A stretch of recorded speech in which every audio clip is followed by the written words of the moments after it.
favorite ways to maintain peace is a simple yoga routine. The routine I'm about to show you is very basic and can be done by anyone regardless of your yoga level. Before I start, sometimes I like to open my windows just to let the natural sound of the world around me in.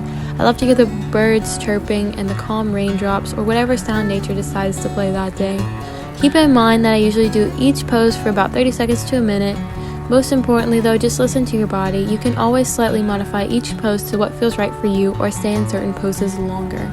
The first pose I like to start with in this yoga routine is called the child's pose.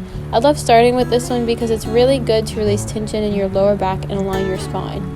The next pose I go into is the upward dog. This really stretches out your whole spine and helps with alignment as well. This is a really good one to focus on releasing all of your negative energy out of your chest.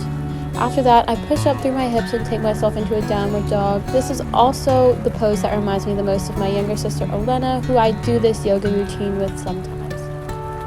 Downward dog is my favorite pose in this sequence because it stretches the backs of my legs and it makes me feel more relaxed. Following the downward dog, I bring myself into a plank to focus on my core and arm strength. After that, I go into the crescent lunge to stretch out my hip and strengthen my legs. Next, I move to the triangle pose by dropping my right arm to the mat and straightening both legs to stretch the side of my body. Then, I take it up to the tree pose. This is a good one just to feel your body and work on balance. Here, I like to focus on lengthening my spine and really growing up through my ears and pushing out all the negative energy out of the top of my head. From there, I take my left hand and I grab my ankle and I stretch it out into the dancer's pose.